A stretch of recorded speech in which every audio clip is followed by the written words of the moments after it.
Kisah Sang Penakluk. Sebelum lanjut, bagi yang belum subscribe Cafe Novel, silahkan subscribe dan aktifkan lonceng notifikasi supaya tidak ketinggalan update terbaru dari kami. Jangan lupa juga tinggalkan like, komen dan share video ke medsos yang sahabat punya. Oke lanjut. Bab tahun 1036 sampai tahun 1038. Saat waktu pertemuan keluarga emas di ibu kota kekaisaran semakin dekat, seluruh kaisar tampak tenang, tetapi arus bawahnya bergejolak. Hampir semua keluarga besar di 49 kota membuat pengaturan untuk pertemuan keluarga emas.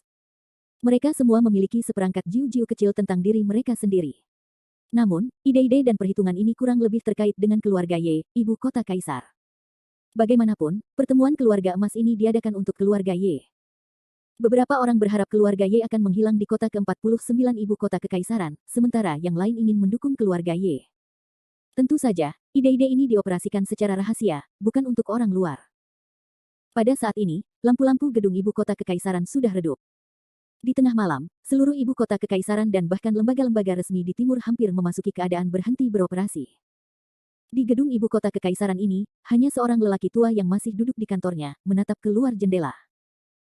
Orang tua ini tidak lain adalah Qin Haitong, kepala keluarga Qin, yang telah menguasai kekuatan militer dan politik di seluruh timur, dan dapat disebut sebagai pemimpin tertinggi keluarga Qin. Saat ini, Qin Haitong, seorang lelaki tua dari keluarga Qin, sedang menunduk. Dia berdiri di jendela gedung ibu kota kekaisaran dan memiliki pandangan mata burung ke seluruh ibu kota yang berjumlah 49 orang.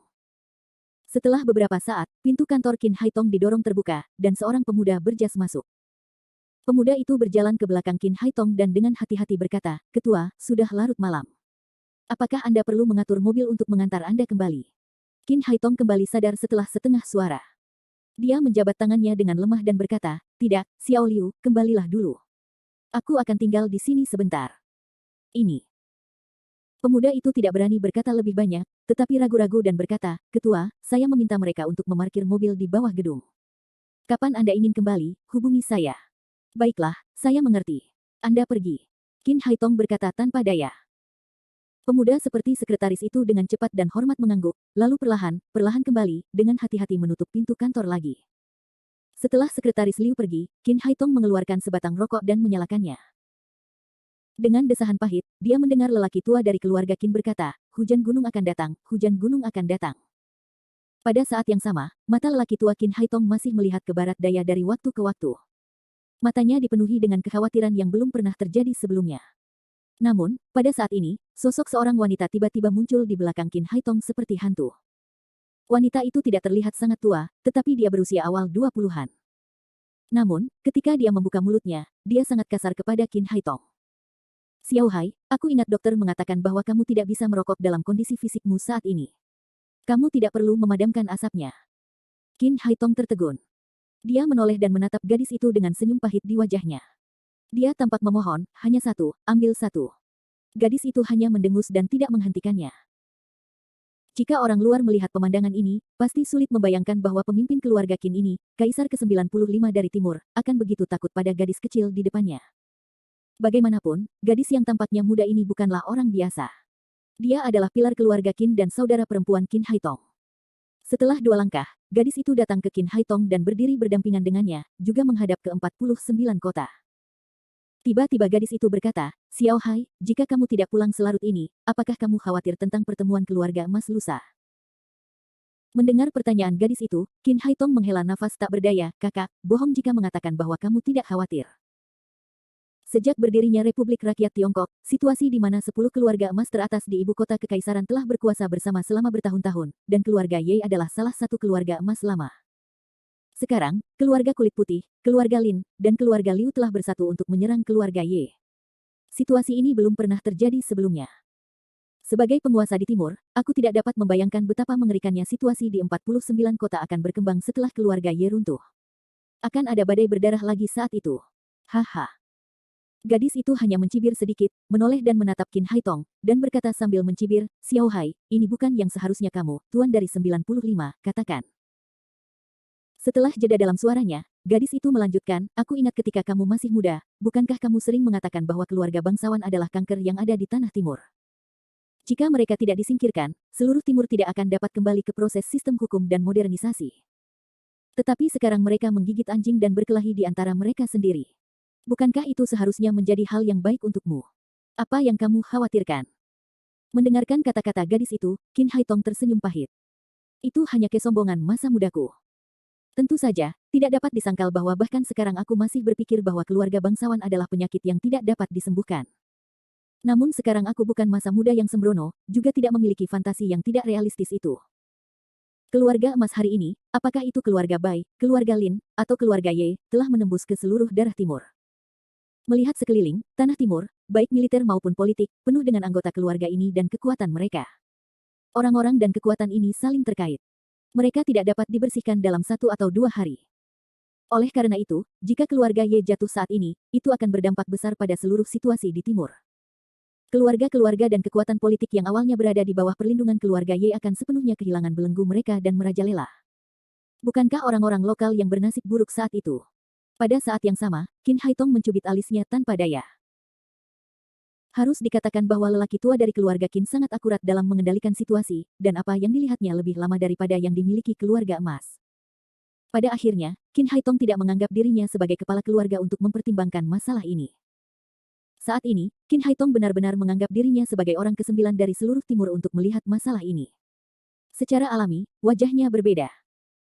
Atas kata-kata lemah Qin Haitong, gadis yang berdiri di sampingnya mencibir, "Xiao Hai, sepertinya kamu benar-benar sudah tua, dan ambisimu tidak sebaik cucumu Charlie Qin. Sepertinya kamu tidak akan bisa duduk selama bertahun-tahun. Jika kamu ingin melawan kekuatan keluarga yang berakar dalam ini, kamu harus menjadi orang muda yang pemberani dan berani seperti Chuaner." Ya, tua, tidak lagi muda keberaniannya, tidak dapat melihat perjuangan dan darah yang kejam. Tidak ada obatnya sampai kekacauan berakhir, dan hanya setelah lengan patah barulah kau bisa sembuh. Xiao Hai, apakah kau tidak mengerti kebenaran yang begitu sederhana sekarang? Apakah kau masih dengan naif berpikir bahwa kudeta tanpa pertumpahan darah dapat membuat keluarga-keluarga emas ini melepaskan kepentingan pribadi mereka dan dengan sukarela menarik diri dari panggung sejarah? Sungguh lelucon. Kata-kata gadis itu jatuh ke telinga Qin Haitong. Qin Haitong menghirup udara dingin dan berkata kepada gadis itu dengan sikap meminta nasihat, "Apa yang harus aku lakukan tentang situasi ibu kota kekaisaran selanjutnya, saudari?" Gadis itu melangkah maju, berdiri di depan Qin Haitong, melihat seluruh kota yang berjumlah 49 orang itu dari atas, dan berkata dengan ekspresi kagum pada dunia, "Baiklah, kau tidak perlu mengurusi masalah ini. Cepat perintahkan agar Chuaner dipindahkan kembali dari barat daya untuk menangani masalah ini. Dia adalah Kapten Pedang Biru, Panglima tertinggi, tugasnya adalah menangani pertikaian keluarga emas. Dan kau, bersembunyi saja di balik layar. Ingat, tidak ada partisipasi, tidak ada bias, tidak ada sikap."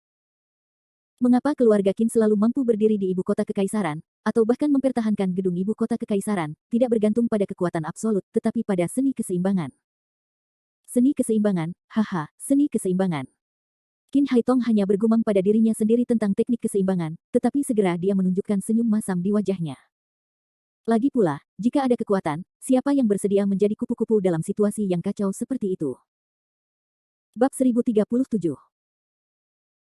Sementara lelaki tua Qin Haitong tinggal di gedung ibu kota kekaisaran dan mengkhawatirkan situasi kota ke-49, tempat lain di kota ke-49 tampaknya diam-diam merencanakan sesuatu atau mengkhawatirkan sesuatu.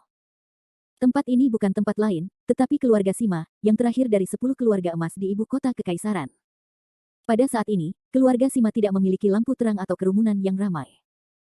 Hanya ada meja batu dan beberapa bangku batu, dan ada teko anggur di atas meja marmer.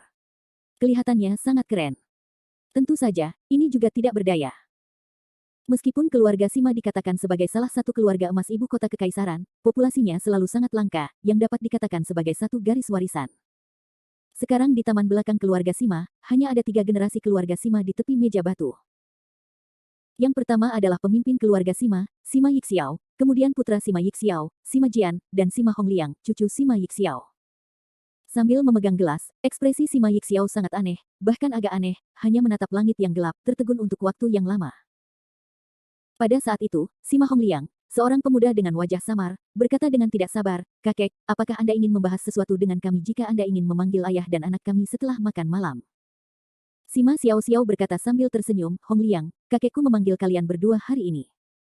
Salah satunya adalah untuk membiarkan kalian berdua menemani kakekmu minum-minum.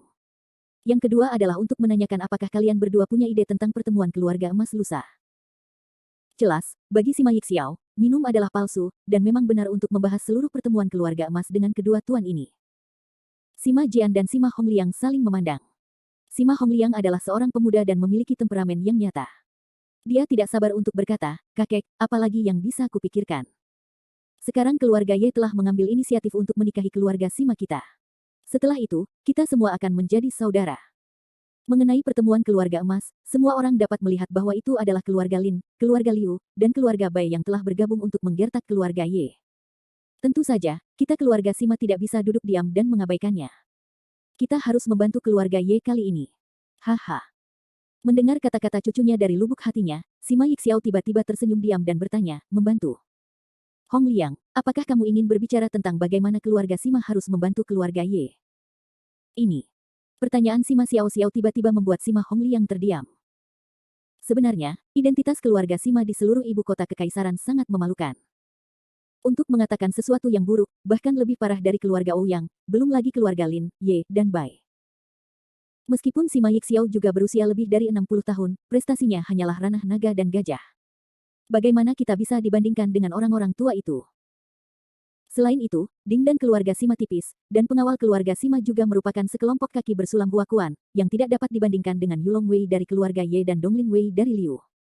Jika ingin membantu keluarga Ye, Sima Yixiao benar-benar tidak ada hubungannya.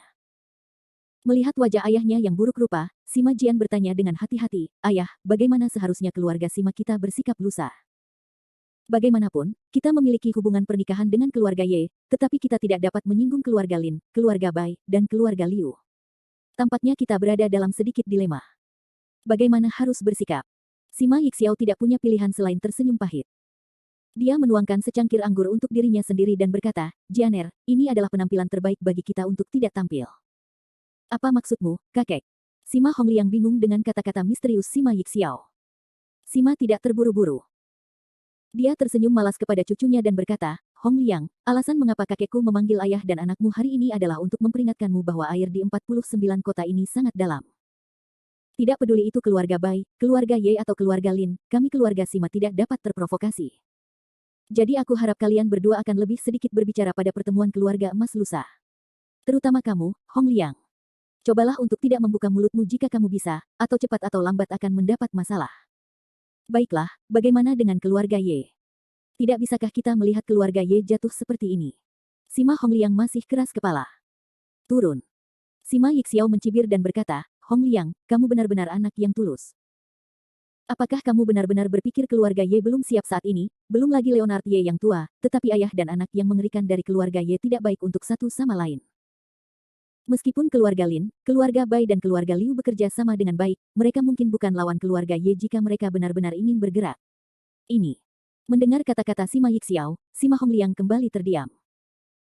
Sebaliknya, Sima Jian memiliki beberapa keraguan dan berkata, ayah, jika keluarga Lin, Bai, Liu dan Ye benar-benar berada di tempat, apa yang harus kita lakukan? Sima Yixiao menjabat tangannya dan berkata, jangan khawatir, tidak akan terjadi. Tidak apa-apa bagi orang-orang tua itu untuk bermain trik, tetapi tidak mungkin melakukannya. Setelah jeda, Sima Xiao berkata dengan suaranya, tetapi aku khawatir. Aku khawatir. Jika orang-orang tua ini tidak dapat melakukan apapun tentang sistem eliminasi pada akhirnya, tidak mudah untuk melakukannya. Sistem eliminasi akhir. Sima Jian dan putranya menatap Sima Yixiao dengan wajah bingung. Sepertinya mereka belum pernah mendengar sistem seperti itu. Sima Yixiao tidak punya pilihan selain menjelaskan, sistem eliminasi akhir adalah semacam sistem keluarga emas di ibu kota kekaisaran. Sistem ini digunakan untuk menentukan peringkat 10 keluarga emas teratas, dan juga memberi beberapa keluarga super besar di tempat lain secercah harapan untuk dipromosikan menjadi keluarga emas. Sebenarnya, untuk membuatnya lebih populer, ini adalah kompetisi seni bela diri yang diadakan oleh keluarga bangsawan. Selain itu, semua yang memenuhi syarat untuk berpartisipasi dalam kontes adalah anak sah dari keluarga bangsawan ini, dan akan ada persyaratan ketat untuk usia mereka. Jika orang-orang itu memulai sistem eliminasi di akhir, maka Hongliang, sebagai satu-satunya bibit Sima, harus bermain. Dan begitu peringkatmu lebih rendah dari 10 besar, keluarga Sima tidak akan lagi memiliki modal untuk dijadikan basis di ibu kota kekaisaran. Ayah, bukankah seharusnya ini seserius ini? Sima Jian tampak tidak percaya. Sima Yixiao mendesah getir, Jianer, masalahnya seserius ini, inilah yang paling aku khawatirkan. Sekarang kita hanya bisa berharap bahwa orang-orang tua itu tidak gila dan tidak akan memulai sistem eliminasi pada akhirnya, atau kita keluarga Sima akan menjadi ikan yang akan terpengaruh. Sementara Sima Yixiao dan ayah serta anak itu berbicara, sesosok tubuh datang dengan hormat dari luar dan mendatangi Sima Xiao. Tuanku, berita terbaru. Katakanlah Sima Xiao dengan wajah besi, jalan. Orang itu melirik Sima Jian dan putranya, lalu langsung menuju Sima Yixiao dan berbisik di telinganya. Wajah Sima Yixiao segera berubah drastis. Dia berdiri dengan wajah hitam. Setelah waktu yang lama, dia bergumam, apa? Apakah orang tua Leonard Ye gila dan telah membuat keputusan yang tidak masuk akal seperti itu? Dengan keras menjepit cangkir anggur di tangannya, Sima Yixiao tidak dapat menahan diri untuk tidak berkata, gila, gila, dunia ini sudah gila. Bab 1038. Pada saat yang sama Sima Yixiao mendapat berita itu, seluruh ibu kota dari 49 kota telah mendapat berita dari keluarga Ye, dan seluruh kaisar tampak meledak. Satu persatu, para kepala keluarga emas di kota ke-49 ini mengira bahwa dunia telah menjadi gila, atau bahwa Leonard Ye, lelaki tua itu, gila, sama seperti Sima Yixiao. Saat ini, meskipun kota itu masih tengah malam pada tahun 1949, hampir semua keluarga bangsawan, termasuk Qin Haitong, yang berada di gedung ibu kota kekaisaran, telah diperintahkan oleh keluarga Ye untuk mengangkat Kevin Ye, putra biasa dari keluarga Ye, sebagai penatua keluarga Ye. Dia juga salah satu dari 5 penatua Dewan Presbiterian. Dia memiliki hak untuk mengangkat dan memberhentikan tuan dari keluarga Ye, dan dapat memobilisasi semua kekuatan keluarga Ye. Setelah perintah larut malam Leonard Ye dikeluarkan, itu seperti bom air dalam, yang meledakkan situasi seluruh kaisar yang tampaknya tenang. Saat ini, ibu kota kekaisaran, keluarga Bai, dan lelaki tua dari keluarga Bai terkejut ketika mereka mendapat berita itu, tetapi segera matanya menjadi dalam dan akhirnya berubah menjadi senyum pahit. Bagaimanapun, ini adalah pertama kalinya lelaki tua dari keluarga Bai mendapat informasi tentang Lin Hai. Dia tahu tentang itu. Tentu saja, Leonard Ye juga mengetahuinya. Jadi Leonard Ye membuat keputusan seperti itu di tengah malam. Menurutnya, meskipun itu tidak terduga, itu juga merupakan hal yang wajar. Namun, dibandingkan dengan ketidakpedulian Bai Huansheng, dua keluarga lain di ibu kota kekaisaran telah terpanggang. Kedua keluarga ini bukan keluarga lain. Mereka adalah keluarga Liu dan keluarga Lin dari ibu kota kekaisaran. Saat ini, Liu Gongsheng, keluarga Liu, memanggil semua orang dari keluarga Liu untuk rapat segera setelah dia mendapat berita itu. Di aula keluarga Liu, semua orang serius dan tidak berani berbicara, terutama di depan tuan keluarga Liu. Semua orang menundukkan kepala, seolah-olah mereka semua adalah anak-anak yang telah melakukan kesalahan. Liu Gongsheng duduk di atas ruang tamu dan melirik kedua putra dan kedua putrinya. Kemarahannya tak tertahankan dan tak dapat dihentikan. Bagaimanapun, Kevin Ye diangkat sebagai tetua keluarga Ye, yang sama sekali tidak terduga bagi Liu Gongsheng. Sebagian besar perseteruan antara keluarga Liu dan keluarga Ye terjadi di Kevin Ye ini. Pada saat ini, perintah pemimpin keluarga Leonard Ye dengan jelas mengatakan pada dirinya sendiri dan semua keluarga emas di ibu kota kekaisaran bahwa keluarga Ye-nya siap untuk bertarung melawan keluarganya sendiri. Saat memikirkan ayah dan anak Markus Ye yang mengerikan, Liu Gongsheng merasa kulit kepalanya mati rasa. Tampaknya ada sepasang mata yang menatapnya. Entah berapa lama Liu Gongsheng baru membuka mulutnya dalam keadaan linglung, baru saja mendapat berita terbaru. Leonard Ye, lelaki tua itu, tidak tahu obat apa yang diminumnya. Dia malah mengeluarkan perintah tuan di tengah malam. Isi perintah ini juga sangat sederhana. Dia berhak mengangkat Lin Hai Kevin Ye sebagai tetua keluarga Ye dan salah satu dari 5 tetua keluarga Ye. Dia berhak mengangkat, menyingkirkan, dan memecat kepala keluarga Ye. Pada saat yang sama, mata Liu Gongsheng menatap tempat itu seperti guntur dan kilat. Jingcheng, Yanzi, bagaimana kalian berdua melihat masalah ini? Liu Jingcheng, putra tertua Liu Gongsheng, tidak berhasil di keluarga Liu, dan bahkan lebih rendah dari adiknya. Oleh karena itu, meskipun Liu Jingcheng adalah putra tertua, dia tidak membuka mulutnya. Ketika Liu Yanzi tiba, dia sangat marah dan berkata, betapa tidak masuk akalnya, itu sama sekali tidak masuk akal. Saya pikir sebagian besar orang tua Leonard Ye telah kehilangan hatinya dan membuat keputusan yang tidak masuk akal seperti itu. Yanzi, sebagai seorang ayah, saya tidak ingin mendengar penilaianmu tentang Leonard Ye sekarang, tetapi hanya ingin tahu bagaimana kita harus menghadapi upaya putus asa keluarga Ye kali ini. Liu Yanzi hari ini telah menjadi mata merah. Bagaimanapun, Kevin Ye dan dia memiliki perseteruan karena membunuh anak-anak mereka. Jadi setiap kali kamu menyebut Kevin Ye, Liu Yanzi adalah kamu. Kamu sangat marah dan bahkan gila. Setelah memikirkannya, Liu Yanzi melangkah maju dan berkata, Ayah, menurut pendapatku, kita harus menghubungi Bai Huansheng dan Lin Tiancheng. Untuk pertemuan keluarga emas lusa, kita tidak boleh memiliki ilusi apapun. Jelas, sikap Leonard Ye adalah untuk bertarung dengan kita sampai akhir. Aku sarankan kita harus mengambil inisiatif malam ini dan memimpin Dong Lin Wei dari keluarga Liu, Jianye Wei dari keluarga Lin, dan Jianlong Wei dari keluarga Bai untuk membunuh keluarga Ye bersama-sama, sehingga dapat memusnahkan keluarga Ye saat keluarga Ye tidak menanggapi. Tanpa pohon besar Ye, Kevin Ye hanya tanpa akar, yang tidak cukup untuk ditakuti. Ide Liu Yanzi sangat bagus, tetapi dia dicemooh oleh Liu Jingcheng. Ayah, kakak keduaku hanya melebih-lebihkan. Anggap saja begitu. Jika kau ingin memusnahkan keluarga Ye malam ini, bahkan jika ayahmu setuju, apakah keluarga Bai dan keluarga Lin juga bisa setuju? Kurasa Bai Huansheng, seorang lelaki tua, telah memancing selama ini.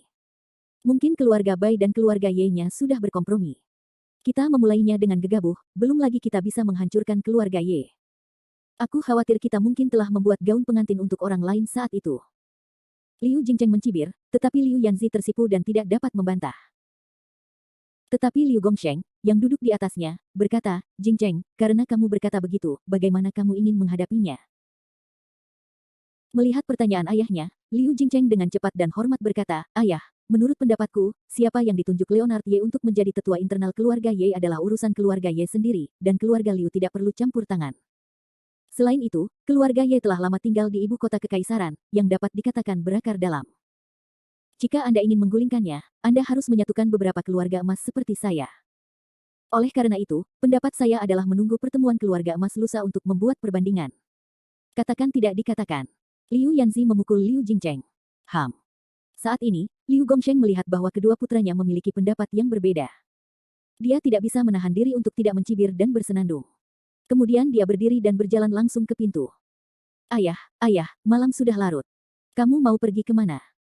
Melihat perkataan Liu Gongsheng yang setengah terucap, dia bangkit dan bersiap untuk pergi. Liu Yanzi tidak bisa menahan diri untuk mengejar 2 langkah dan bertanya dengan rasa ingin tahu. Namun, Liu Gongsheng tidak menoleh ke belakang. Dia hanya menatap Dong Lin Wei, yang sedang menunggunya.